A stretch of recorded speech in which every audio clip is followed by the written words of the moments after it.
Voilà, merci d'être venus très nombreux ce soir pour ce premier témoignage. Témoignage, c'est toujours une histoire de vie, ce que Dieu a fait dans la vie d'une personne. Toujours difficile. Donc on va peut-être dire un Je vous salue Marie pour commencer, pour prier tout spécialement pour Véronique Lévy, ici présente, pour que la Vierge Marie puisse accompagner ses paroles et surtout que nous puissions être touchés dans notre cœur par rapport à ce que Dieu veut nous dire ce soir par ce témoignage. Je vous salue Marie, pleine de grâce. Le Seigneur est avec vous. Vous êtes bénie entre toutes les femmes. Et Jésus, le fruit de vos entrailles, est béni. Sainte Marie, Mère de Dieu, priez pour nous pauvres pécheurs, maintenant et à l'heure de notre mort. Amen. Véronique, vous êtes artiste, écrivain, vous vivez à Paris, vous êtes une jeune catholique car vous avez été baptisée le 7 avril 2012. Alors votre conversion au catholicisme a eu un grand retentissement puisque vous venez d'une famille juive dont il est inutile de présenter le frère, philosophe et intellectuel juif engagé, Bernard-Henri Lévy, le fameux BHL. Alors après votre conversion, vous avez écrit 2 ouvrages qui sont disponibles dans le magasin. Montre-moi ton visage, paru au Cerf en 2015, qui a connu un grand succès, et Adoration, préfacé par notre évêque, qui nous a fait ce bel enseignement ce matin sur la beauté de l'Eucharistie. Alors nous sommes ici dans une église dédiée à Sainte Marie-Madeleine, et nous pouvons retrouver plusieurs points communs entre la vie de cette sainte et votre propre vie. Alors on va revenir sur votre itinéraire pour les personnes ici qui n'ont pas encore lu son livre. Alors, votre itinéraire spirituel est tissé de rencontres. Pouvez-vous nous parler de la toute première personne qui a joué un rôle déterminant dans votre découverte du Christ? Vous étiez alors une enfant. Oui, alors avant de parler de cette première rencontre, je tiens à dire... Oui, voilà, j'ai l'impression qu'il y a un problème du micro. Comme ça. Oui, il faut monter le son, je crois. Voilà. Oui, voilà. On m'entend mieux, là? D'accord. Donc, avant de parler de cette toute première rencontre, je tiens à dire que je suis très émue d'être dans cette basilique et qu'on m'a présentée comme étant la sœur de Bernard, mais je suis avant tout, je l'espère, en tant que baptisée, la petite sœur du Christ, et que je suis née une deuxième fois dans l'Église, à la vie de la grâce, par le baptême, par le sacrement du baptême. Et donc l'Église est la mère où je suis née, et qui m'a donné une multitude de frères et de sœurs sur terre et au ciel. Comme disait Jeanne d'Arc, de quelle église parlez-vous? De l'église de la terre ou de l'église du ciel? Voilà. Donc, la toute première rencontre, c'est sur une plage du sud de la France, pas très loin d'ici, à Antibes. Mes parents, ma mère m'a emmenée là-bas tous les étés. Et quand j'avais 4 ans, il y a une toute petite fille de mon âge qui s'appelait Coralie, qui m'a emmenée dans un endroit complètement désert et qui m'a montré l'horizon en me disant « Si tu ne crois pas en Jésus-Christ, tu seras emporté par les robots. » Et elle me dit « Tu vois, ils vont venir de là-bas. » Et cet enfant, donc le Seigneur s'est présenté par une enfant. C'est vraiment, comme dit le psaume, lui qui dit sa majesté par la bouche des enfants des tout-petits. Et dans les évangiles, bien sûr, le Seigneur parle toujours des enfants, aime particulièrement les enfants. Et cette petite fille, sans le savoir, avait une parole prophétique. Parce qu'on est dans une époque où se pratique aujourd'hui, je ne vais pas trop m'étendre là-dessus, mais je vais quand même en parler, ce que le prophète Daniel appelle l'abomination de la désolation, qui est au-delà même du transhumanisme, au-delà même de l'avortement, qui est le clonage et dont, pour faire les expériences, on se sert d'enfants avortés.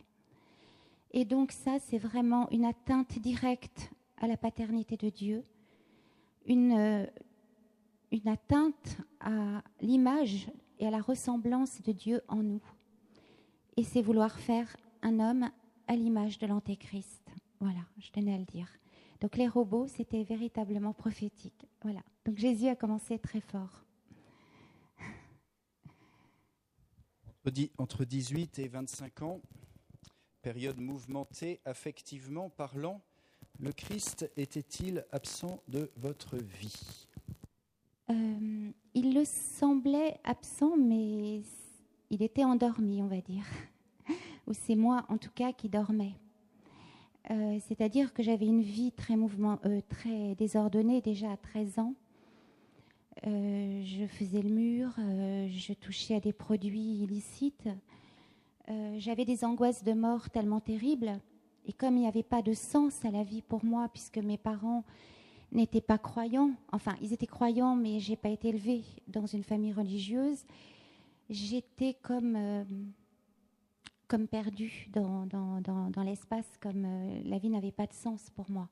Et donc la mort, je la voyais comme un échec et comme un vide absolu. Et donc, comme antidote, je sortais, je faisais n'importe quoi. Et donc Jésus pouvait sembler absent. Mais il était là.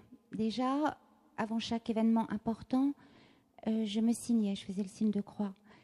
Quand j'étais en souffrance, et c'est une période où j'ai vraiment énormément souffert, je tiens à faire une petite parenthèse. Mon frère Philippe a eu 2 accidents. Le tout premier, il a été rescapé parce que ma nounou, Incarnation, lui avait mis de l'eau de Lourdes. Mais il était quand même très agité et assez violent avec moi. Et du coup, j'avais une adolescence difficile. Et donc, par moments, je pleurais, je me jetais par terre et je criais Jésus. Et puis, il y a eu des songes. Des songes. Parlez-nous de ces fameux songes que vous décrivez dans vos livres et dans vos témoignages. En fait, il y en a eu beaucoup, énormément. Et vous m'avez parlé de la période de 13 à 25 ans. En fait, il y a eu une période où j'ai la première rencontre avec le Seigneur. J'en viendrai aux songes très très vite. Le Seigneur semblait absent, mais il se faisait présent. Il se rappelait à moi et avant les songes, à la mort de mon père. Voilà. Au funérarium, à la mort de mon père, le rabbin a lu le psaume 139. Tu m'as tissé dans le ventre de ma mère. Tu m'as brodé au sein de la terre. Ça se finit par mon embryon, mais enfin, il y a un passage, mon embryon, tes yeux le voyaient, etc. Et là, j'ai été comme irradiée de paix et presque d'une joie presque surnaturelle parce que j'étais effondrée par la mort de mon père et à ce moment-là, une joie profonde m'a traversée. Et peu de temps après, j'ai fait un songe, justement. Un songe qui est vraiment un songe parce que je ne l'ai jamais oublié. En fait, ce matin à la messe, la première lecture, c'était le songe de Jacob avec les anges qui montent et qui descendent. Et moi, dans ce songe, j'étais sur une place d'un village au Mexique, recouverte d'un suaire noir, d'un voile noir, et des hommes qui m'encerclaient, qui me jetaient de l'un à l'autre en ricanant. Et je sentais que j'étais en danger mortel. Et donc, je m'arrache à ce cercle et je cours pour échapper à la mort, en fait. Et à un moment, je lève les yeux, je tombe à terre, effondrée, épuisée. Quand je lève les yeux, je vois une cathédrale. Je me relève et là, les portes s'ouvrent comme par miracle et je me précipite à l'intérieur. Et à l'intérieur, j'entends les battements d'un cœur. Tonton, tonton, comme ça. Et je lève de nouveau les yeux. Et là, je vois un Christ gigantesque un crucifix qui, du sol jusqu'aux ogives, en fait, avec le Christ, les bras ouverts, toujours les battements du cœur, et ses yeux s'ouvrent et il me dit que ton cœur de pierre devienne un cœur de chair. Et ses deux mains se détachent de la croix, se mettent face à moi. Et toujours les battements de son cœur qui s'amplifient de plus en plus. J'avais un peu l'impression que les battements de que cette cathédrale était un corps dans lequel battait ce cœur, comme si j'étais dans un ventre maternel, en fait, je ne sais pas. Et les mains étaient transpercées, et de ces deux mains transpercées sont sorties deux épées qui ont traversé toute la nef et qui ont transpercé mon cœur. Et là, je me suis réveillée dans une crainte et dans un amour que j'ai jamais pu oublier. Et cet amour était tellement ne ressemblant à aucun amour humain, les dépassant tous, les submergeant tous en fait, que toujours, après ce rêve, je rechercherai quelque chose de l'ordre de cet amour et jamais je ne le trouverai, en tout cas avec des créatures. Et donc ce rêve, dès mon réveil, je l'ai noté sur ce que j'avais sous la main, des bouts de papier qui traînaient là, et voilà. Et je ne l'ai jamais oublié, je me disais pourquoi moi ? J'ai une vie décousue, je suis avec un type qui picole. Toutes les nuits, je l'attends, je ne sais pas quand il va rentrer, c'est du n'importe quoi. Je ne suis pas d'une famille catholique, je ne vais pas dans des églises. Pourquoi moi ? Voilà. Il fait chaud. Alors, justement, je prends la page 149 de votre livre. Malgré ce songe où vous aviez entreaperçu cet amour infini du Christ, vous dites, voilà, je voulais tellement être aimé, j'aurais fait n'importe quoi pour ça, jusqu'à perdre ma peau, mon âme, mon cœur, s'il n'était pas venu me repêcher dans ses filets. Et aussi, j'ai attendu en vain le prince charmant. Alors, vous aviez soif d'amour, mais vous n'arriviez pas à le trouver. Forcément, je demandais la lune. C'est-à-dire que je demandais, j'essayais de... Bon, après ce rêve, il y a eu la mort de ma mère. Et là, je suis descendue encore plus bas dans le désordre et dans une forme de chaos. J'avais une vie désordonnée, mais après la mort de ma mère, qui a suivi de peu celle de mon père, et donc après ce rêve, ma deuxième maison, c'était un bar à la Bastille, où effectivement, à ce moment-là, j'attendais le grand amour que je ne trouvais pas. Je sortais toutes les nuits, voilà. Et je buvais pas mal, rien de bien méchant en fait, hein, mais une instabilité vraiment chronique. Et j'attendais cet amour et j'aimais beaucoup le mot allemand qui dit Sehnsucht, qui veut dire une nostalgie de ce qu'on ne connaît pas encore. C'est-à-dire que je sentais que quelque chose allait arriver parce que j'étais dans un tel état comme dans un goulot, le goulot d'une bouteille où je n'en pouvais plus et où je sentais que ce que j'attendais, ce que je cherchais n'était pas de ce monde. Je me disais, il va se passer quelque chose. Et ce qui est arrivé... Alors justement, vous rencontrez un homme qui devient un grand amour et qui se prépare au catéchuménat à l'église Saint-Gervais. Vous réalisez qu'à travers le visage d'Indar, vous recherchez celui de Jésus, et puis cet homme vous quitte. Alors et Jésus vous dit dans votre cœur, par cet homme, je t'ai cueilli. Oui, alors en fait, est-ce que je peux reprendre un petit peu en arrière quand Indar arrive ? Je vais faire très vite. Donc dans ce fameux bar, en fait, une nuit après être sortie toute la nuit, je rentre chez moi à l'aube et écœurée, je me dis, j'en peux plus, je ne veux pas un rabbin au-dessus de ma tête, dans mon cercueil, je veux un prêtre. Je veux un prêtre parce que je sens que seul le prêtre pourra me mener des rives vers la rive éternelle. Et surtout, je crie vers Jésus en disant, je veux être baptisée, je ne veux pas mourir sans baptême. Mais je ne savais pas à qui m'adresser. Et ce jour-là, j'arrête pas de prendre des douches parce que je me sens pas bien.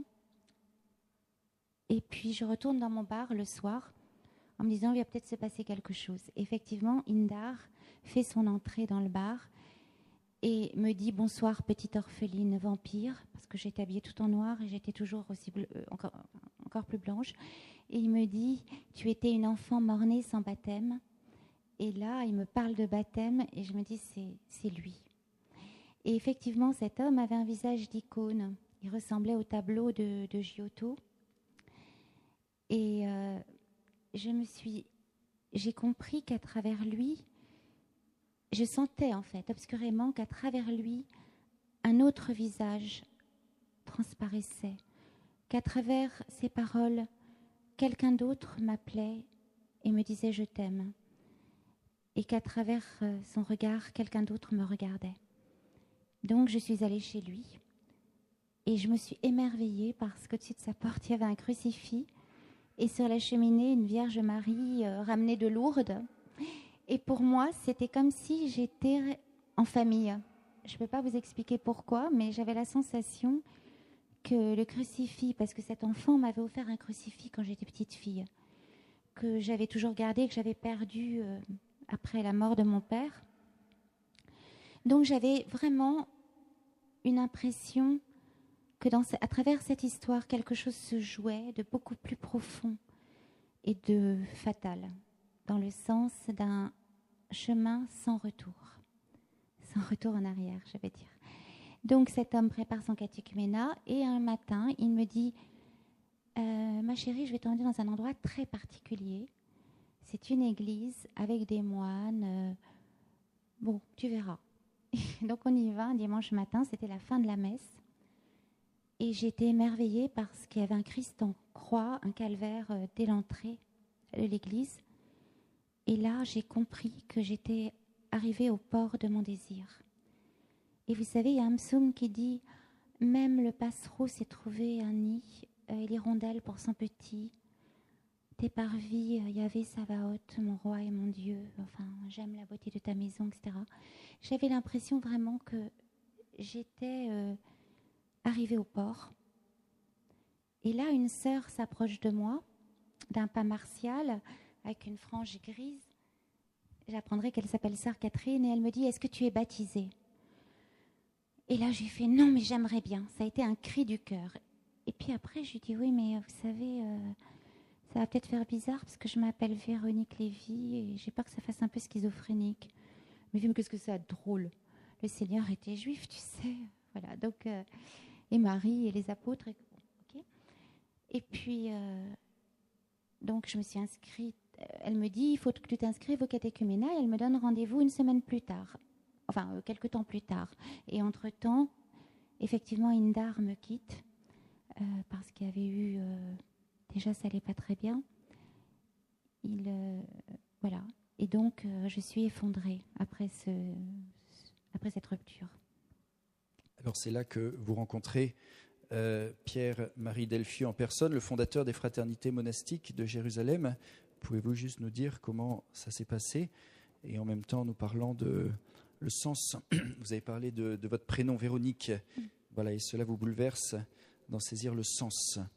Voilà. Alors, c'est vrai qu'après cette rupture, donc je ne dormais plus, je ne mangeais plus. J'avais envie de mourir. Mais je me suis rappelé la sœur. Et la seule chose qui m'a donné envie de me lever dès l'aube pour aller au Laude, c'était la promesse de ce rendez-vous avec cette sœur et du baptême. Donc je me lève et j'arrive dans l'église. Je m'étais trompée de jour. Et j'arrive... je me blottis derrière les sœurs pour les Laudes et je me rends compte après que je me suis trompée de jour parce que j'errais comme une âme en peine dans l'église et la sœur Catherine ne venait pas. Et à sa place, c'est le père Pierre-Marie Delfieux. Enfin, je vois un vieux moine qui s'approche avec des yeux pétillants. C'est le père Pierre-Marie. Et il m'emmène dans la sacristie. Et il me dit « Qui cherches-tu » Donc je lui explique. Et il me dit « Pourquoi pleures-tu » Je lui dis que je sors d'une rupture et que j'ai plus mes parents et que je vois plus mes frères. Enfin, total, et je pleurais. Et là, il me dit, mais même si ton père et ta mère t'abandonnent, le Seigneur ne t'abandonnera pas. Et puis il me dit, Véronique de Jésus, tu as répondu à l'appel brûlant du Seigneur. Et là, le mot Véronique, le prénom Véronique, je l'entends pour la première fois. Parce que petite fille, on m'appelait Verouchka. Et à la Bastille, j'avais une amie transsexuelle qui m'avait baptisée Verouchka aussi. Et du coup, Véronique, on ne me le disait plus. Et là, Pierre-Marie m'appelle Véronique. Et il m'explique le sens de ce prénom. Il me dit que c'est une femme sur le chemin de croix qui enlève son voile, le pose malgré les soldats romains et qui se faufile parmi la foule des juifs sanguinaires et hystériques, qui enlève son voile et qui le pose sur le visage du Seigneur et que le visage s'imprime miraculeusement. Et je comprends alors que mon cœur doit être un voile sur lequel s'imprime le cœur de Dieu. Donc après cette entrevue avec Pierre-Marie, j'ai l'impression d'avoir retrouvé un père, le père que... Enfin, j'aimais beaucoup mon père, mais le père qui va me mettre au monde à la vie éternelle, puisqu'il va me donner le baptême. Et je m'inscris au catéchuménat. Et avant le baptême, je me dirige vers Pierre-Marie. Et tous les jours, tous les soirs, puisque la messe à Saint-Gervais le soir, il me dit, je te bénis, Véronique, au nom du Père, du Fils et du Saint-Esprit. Et chaque fois qu'il me bénit, chaque fois qu'il trace le signe de croix sur mon front, il me relève. Il me relève, il me reconstruit, Alors c'est là justement, vous dites à votre entourage, Dieu m'a reconstruite en 15 jours. Oui, en fait, je voulais mourir après la rupture avec Indar et miraculeusement, au bout de 15 jours, je ne comprenais pas, je me lève, j'entends les oiseaux chanter, je me dis mais c'est merveilleux, le chant des oiseaux. Une joie d'enfant que je n'avais pas ressentie depuis des années, puisque j'étais quand même un peu dans le style Nos Futurs à ce moment-là. Enfin, quand je traînais la nuit. Et là, en 15 jours, c'est comme si je me comme si le Seigneur me réinitialisait, voilà. Comme si j'avais l'impression que je redevenais comme une enfant, en fait. Pas dans le sens infantile, mais je m'émerveillais, je me sentais libre.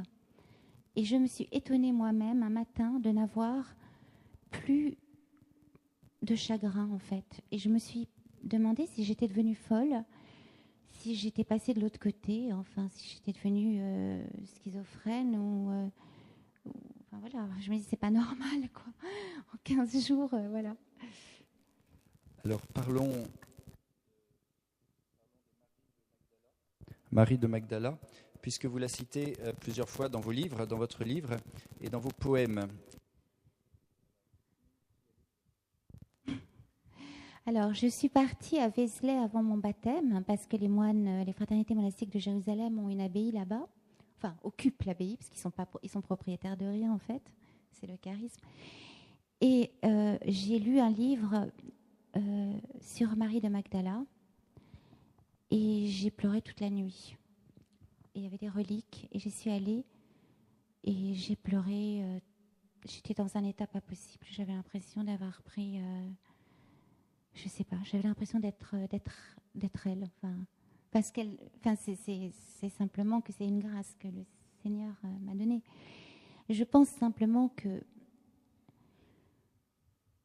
en fait, beaucoup de gens, elle n'était pas prostituée. C'était une femme qui était une femme facile, je pense. Mais je pense que c'était une femme qui avait beaucoup d'amour dans sa vie, beaucoup d'amants. Mais elle était complètement... En fait, comme elle, je me sentais... Enfin, je ne voudrais pas me comparer à une sainte, mais je veux dire, comme elle, j'avais une vie très instable, avec énormément de souffrance. On peut dire que moi aussi, j'avais des démons en moi. Je ne sais pas s'ils étaient 7 ou légions, j'en sais rien, mais en tout cas, j'étais vraiment travaillée par des choses très obscures et très mortifères. J'avais des images violentes dans la tête, j'avais des suffocations la nuit. Enfin, je veux dire, bien avant le baptême, évidemment, avant de rentrer dans l'église, dans ma vie d'avant. Et c'est pour ça que je conjurais toutes ces peurs, toutes ces violences par une vie un peu déréglée et par l'amour que je cherchais. Parce qu'en fait, à travers tous ces hommes, je cherchais l'amour. Jamais je me suis corrompue en faisant des choses qui soient... Enfin, quelque part, il y avait un romantisme. Je cherchais toujours le grand amour. Mais donc, un peu comme elle, il y avait cette course effrénée, à l'amour pour... je ne sais pas si je réponds. Parlons de votre judaïsme. Vous écrivez « Je suis devenue catholique parce que je suis juive ». Vous le comprenez à la lumière de la foi catholique, vous découvrez alors vos racines juives. Oui, enfin, en fait, j'ai l'impression que j'ai toujours été chrétienne, parce que, en fait, pour moi, il n'y a pas de rupture avec le véritable judaïsme. En fait, je fais la différence entre le judaïsme de la première alliance, le judaïsme des prophètes, le judaïsme des apôtres, le judaïsme du vieillard Siméon, de tout ce peuple qui, pendant des millénaires, attendait le libérateur d'Israël, qui est le peuple de Dieu, qu'est aujourd'hui l'Église. Israël, aujourd'hui, c'est l'Église, le second Israël. Et donc, pour moi, ce judaïsme-là est tendu de tout son désir, de toute sa prière vers le Messie, vers le Christ. Et puis, il y a ce qu'on appelle le judaïsme, qui est en fait le talmudisme, qui n'a rien à voir, pour moi en tout cas, ça n'engage que moi ce que je dis, et qui est autre chose, et qui est pour moi un durcissement vers la loi sans la miséricorde. Bon, les choses ne sont pas aussi schématiques, mais en tout cas, une forme de pharisianisme, en tout cas, une partie des Juifs qui n'ont pas reconnu leur Sauveur. Donc, pour moi, il n'y a pas de rupture. En étant catholique, je suis ce qu'on appelle une juive fidèle, puisque la première alliance est accomplie. Jésus dit lui-même, je ne suis pas venu abolir mais accomplir. Il accomplit la promesse, il accomplit la première alliance.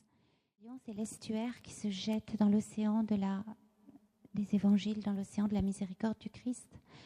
Et bon, vous le savez tous comme moi, dès le proto-évangile, Jésus est annoncé à Abraham, à Jacob, c'est évident par quelqu'un de ta descendance. Enfin bref, il faut... Bon, voilà. Alors, dans ce sens-là, j'ai l'impression, moi jusque-là, quand on me parlait de judaïsme, dans ma famille, je ne comprenais pas trop ce que ça voulait dire. Mon frère parlait beaucoup, quand il en parlait de la Shoah. Et c'est terrible, mais je me disais, ok, ça n'est pas que ça. Enfin, il doit bien y avoir une source quelque part. Et j'étais toujours émue parce que cette petite fille m'avait appris le Notre Père et le Je vous salue Marie. Et quand je les lisais, je sentais que quelque chose qui tressaillait en moi. Et quand j'ai entendu les psaumes à Saint-Gervais, tout s'est remis en place. Tout s'est ordonné, tout s'est récapitulé, tout s'est unifié en moi. Dans ma féminité blessée, mais dans mon identité profonde et dans mes origines, puisque mon frère me disait « Tu appartiens à une des 12 tribus et tu as jeté ton héritage aux orties », eh bien je lui ai dit « Non, ça n'est pas moi qui ai jeté mon héritage aux orties en devenant catholique. Au contraire, j'ai retrouvé... je suis revenue à la source, j'ai remonté je suis revenue à la source et j'ai repris la ligne juste, la bonne trajectoire, la trajectoire du salut. Merci. Alors, vous parlez justement de votre frère avec votre conversion, même si vous vous êtes remis dans la bonne trajectoire avec le Christ. Qu'en était-il par rapport à votre frère, vos amis qui ne vous reconnaissent plus? Vous refusez même les invitations et vous dites même que vous êtes persécuté. Alors, c'est une persécution douce parce qu'on parle beaucoup à l'époque, quand j'ai écrit ce livre, il n'y avait pas encore les persécutions d'Orient. Quand le manuscrit est sorti, les chrétiens, il n'y avait pas eu la fuite de Caracoche, ça n'avait pas encore eu lieu. Donc, moi, je vivais une forme de persécution en gants blancs, comme on la trouve encore aujourd'hui. Quand j'arrivais, j'annonçais à tous mes amis avec excitation la date de mon baptême, comme une mariée qui annonce qu'elle va enfin épouser celui qu'elle ne pensait jamais pouvoir retrouver et qu'elle retrouve enfin. Et j'étais tellement émue, je le disais à tout le monde. Et effectivement, les gens me disaient, mais qu'est-ce que tu as pris? Qu'est-ce que tu as fumé? C'est pas possible. Et j'ai dit, mais pas encore, bientôt je vais me jeter à l'Eucharistie, mais pas encore. Pardon. Et du coup, j'avais une petite croix en bois qu'on m'avait offerte pour mon catéchuménat. Et je me rappelle d'un type qui avait été vraiment méchant, qui m'avait dit des choses, des horreurs, et je l'avais jeté par terre. Et puis mon frère, il a fallu lui annoncer. Alors ça, c'était les amis. Alors il y avait des amis qui étaient contents pour moi, voilà, mais tous avaient l'impression que j'étais rentrée dans une forme de secte, enfin, enfin, que je m'étais radicalisée, quoi, ce qu'ils disaient. Bon, voilà. Et et puis mon frère, il a fallu lui annoncer.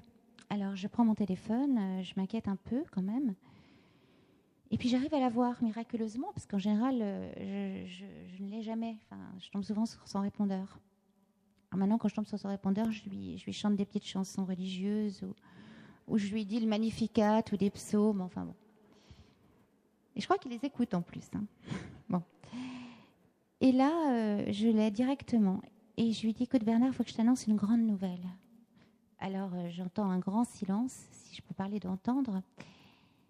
Et parce je pense qu'il a dû se dire à ce moment-là, ma sœur, qui est complètement instable, qu'est-ce qu'elle va encore m'annoncer, quoi? Qu'elle va partir au Mexique ou je sais pas où, retrouver son aviateur allemand ou je ne sais quoi. Enfin, il paniquait, quoi.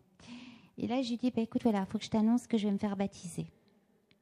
Je vais être baptisée bientôt, donc je voudrais t'inviter à mon baptême. Alors là, ça a été, mais il s'y attendait pas du tout. Donc ça a été un silence, mais alors une légion d'anges qu'on aurait pu entendre voler, quoi. Et il me dit, tu plaisantes ou quoi? J'ai dit, non, pourquoi? Il me dit, mais t'es devenue folle? Alors je dis, mais pas du tout. Ou alors oui, folle de lui. Folle d'amour, folle de lui. Et je lui cite la phrase de Saint Paul. La sagesse du monde est folie aux yeux de Dieu. Et la sagesse de Dieu est folie aux yeux du monde. Alors là, il est un petit peu impressionné que je cite Saint Paul. Et puis, bon, il me fait non, mais écoute, c'est une lubie. Je lui dis non, pas du tout. C'est pas une lubie. Et d'ailleurs, ton enfant, Antonin, venait dans ma chambre et il y avait un crucifix, il pleurait parce qu'il avait peur. Et j'ai toujours eu ce crucifix. Je lui raconte la petite fille. Il me dit, écoute, je vais essayer de venir. Et il a une immense respiration. Et il me dira, quelque temps plus tard, qu'il a halluciné parce qu'à cette époque, il courait le monde entier pour trouver des œuvres avec des Véroniques. Parce qu'il fut organisé une exposition à Saint-Paul-de-Vence, à la Fondation MAG, sur l'image dans le christianisme, dans les religions. Et il s'émerveillait du fait que l'image de diabolique qu'elle était dans le judaïsme et dans le christianisme des premiers temps, je crois, était devenue sainte grâce à la représentation de Véronique, justement. Parce que la première image, c'est cette Véronique, le visage du Christ qui s'imprime sur le voile. Donc, il a vraiment eu l'impression qu'il était cerné et qu'il y avait quelque chose de l'ordre de la providence. Et du coup, il a accepté de venir à mon baptême. Voilà. Vous êtes baptisé en 2012. Pourtant, le 7 avril.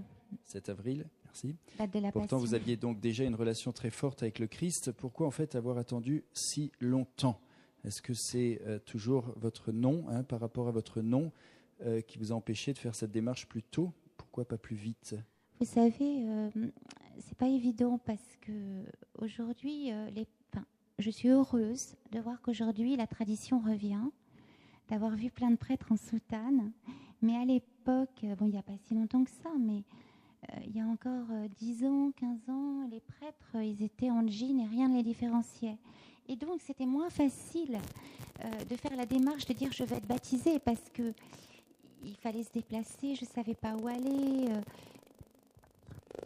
Et puis, je l'ai évoqué tout à l'heure. Bon, mon nom, oui, effectivement. En fait, je me souviens maintenant, et je l'ai dit à mon frère, qu'adolescente, je lui avais déjà dit « Bernard, je vais te baptiser un jour ». Et il m'avait répondu à l'époque, et il m'a toujours dit que c'était pas vrai, mais je sais que c'est vrai.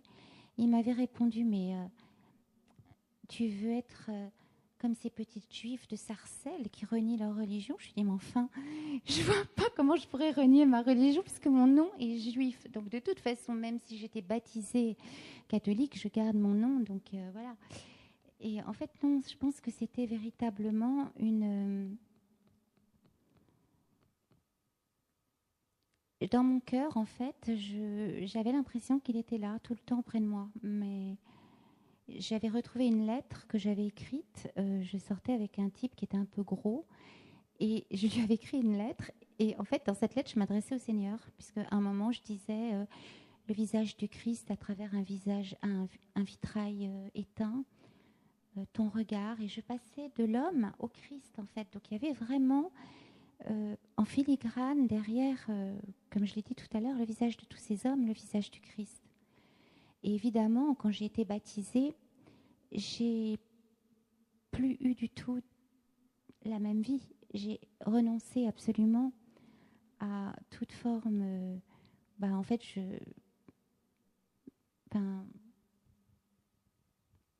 mon corps est pour le Seigneur et le Seigneur est pour le corps, comme dit le psaume. Voilà. C'est-à-dire que quand Indar est revenu me chercher dans l'église, je lui ai dit non. Alors, j'ai dit non, maintenant c'est le Seigneur. Alors, évidemment, le mariage est un sacrement et je pense que la plus belle image, l'icône de la Trinité, c'est l'amour entre un homme et une femme et avec le fruit qu'est l'enfant.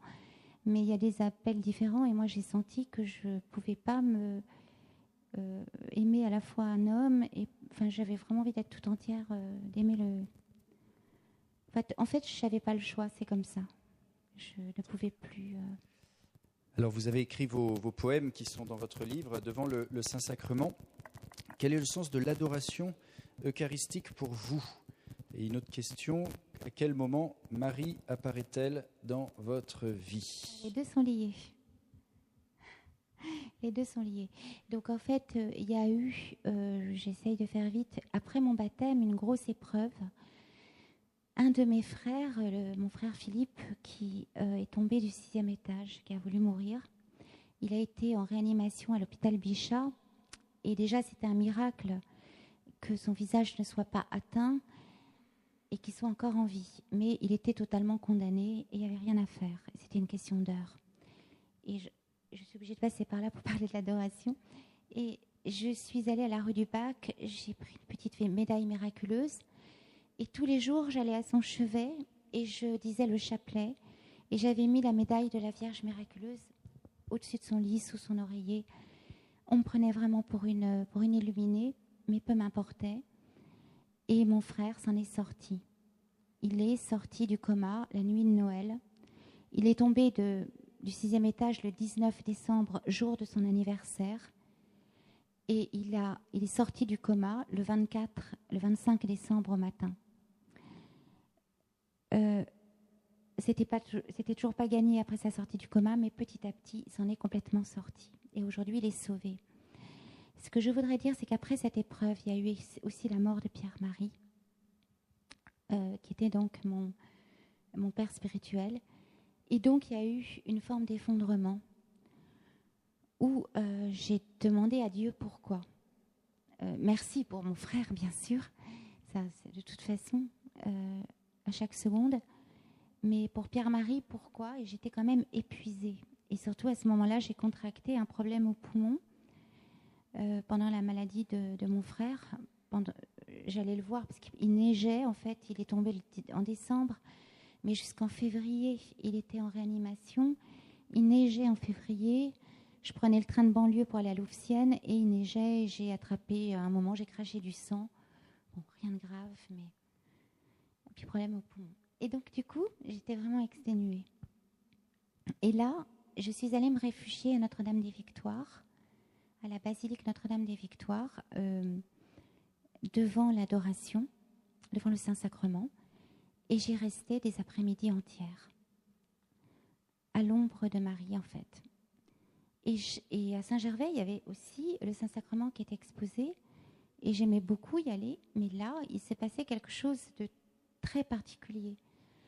Je n'avais aucun effort à faire. J'étais complètement... j'avais l'impression d'avoir Jésus devant moi, d'être dans une chambre d'enfant où je me reposais, avec Marie pas loin. J'étais bien. Enfin, c'est quelque chose que je ne peux pas exprimer. Et j'y passais mes après-midi, c'était au mois de juillet-août. Et puis après en septembre, en octobre. Et c'est là que les poèmes, tous les textes ont commencé à naître.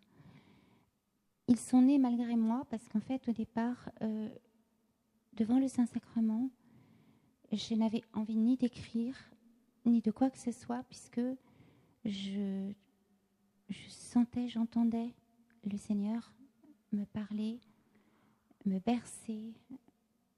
Enfin, vraiment, il était là. Et à un moment, si j'ai écrit, c'est parce que j'ai...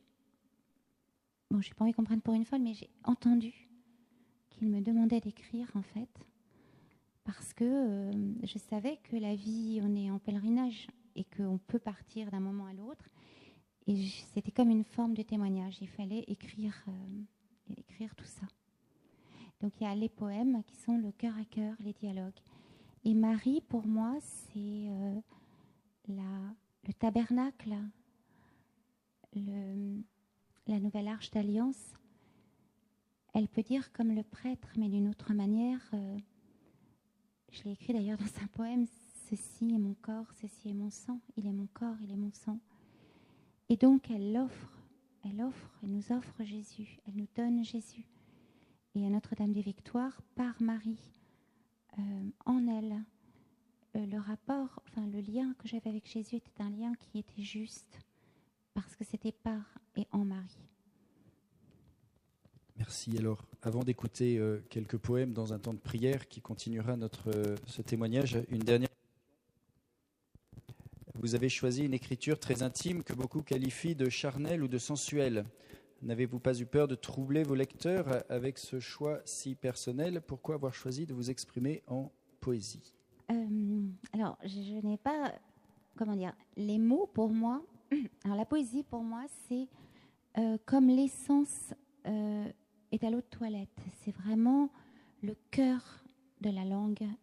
C'est le cœur de l'être. On peut, avec la poésie, ce sont des mots qui sont nus, déshabillés de tout ce qui est utilitaire, et ce sont des mots qui sont déshabillés de tout ce qui n'est pas lui, de tout ce qui n'est pas Dieu, justement. Enfin, à travers la poésie, en tout cas, on peut aller plus directement au cœur de l'être.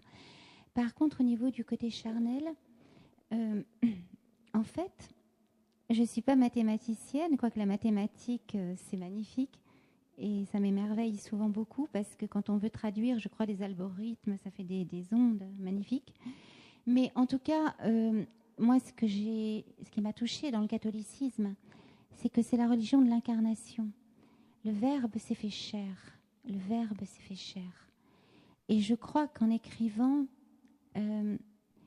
c'était une prière, en fait. Même quand je raconte certains événements de ma vie, c'est toujours pour parler de lui. Pour regarder, en fait, c'est toujours pour être... je voulais être la plus transparente possible pour qu'il puisse, pour pouvoir refléter, justement, sa lumière et sa vie. Mais en tout cas, ces mots, s'ils sont charnels, c'est parce je suis un être humain. Je ne suis pas un ectoplasme, un ange ou ou justement une abstraction mathématique, enfin, respect pour les anges, hein, ça, je ne compare pas un ectoplasme à un ange, mais enfin, en tout cas, je suis un être humain, et donc, à travers les sacrements même, l'Eucharistie, la bénédiction, Dieu se dit par des choses sensibles, et donc, je pense que l'Écriture, voilà, enfin, le corps, quand l'âme est touchée, le corps est touché, parce que je pense que la foi unifie aussi le corps, l'âme et l'esprit, le psychique, le spirituel et le corporel. On ne peut pas dissocier les trois. C'est ce que m'a appris cette histoire d'amour avec cet homme, parce qu'à travers cet homme, Jésus a certainement voulu m'enseigner ça, mais c'est surtout ce vers quoi m'a conduit la prière et l'adoration et les sacrements de l'Église, cette unité profonde qui fait que notre corps est un temple, le temple de l'Esprit Saint, et que tout est pur pour celui qui est pur. Et du coup, les mots qui sont peut-être des mots charnels ne sont là que comme miroir, comme icône d'essence spirituelle, si je puis dire, d'une réalité invisible qu'on ne peut approcher et traduire qu'avec justement des mots qui sont... Voilà, le Verbe s'est fait chair. Mais c'est la poésie qui peut exprimer le mieux tout ça. Alors merci, mille merci Véronique. Alors on va continuer à vous entendre, mais dans la prière.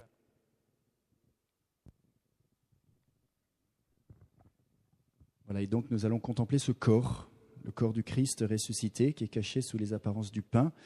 Et comme vous avez pu insister souvent, voilà, se laisser regarder, contempler le visage du Christ qui est caché sous les apparences du pain. Et on va aussi laisser Jésus nous regarder, poser son regard sur nous. Alors cette heure d'adoration qui est proposée maintenant sera un peu différente de ce qu'on a pu vivre les autres fois, c'est-à-dire qu'elle sera alternée entre des temps de silence, bien sûr, mais il y aura aussi quelques poèmes que Véronique a écrits, composés donc devant le Saint-Sacrement, sur Marie-Madeleine, sur la Vierge Marie, et ils sont aussi alternés par des chants qui seront chantés donc par le chœur Saint-Martin. Voilà, donc c'est maintenant voilà, un temps de prière pour intérioriser tout ça et puis pour voir ce que Jésus veut nous dire à travers ce témoignage et à travers sa présence corporelle dans l'Eucharistie. Un immense merci Véronique et on continue ce témoignage sous forme de prière.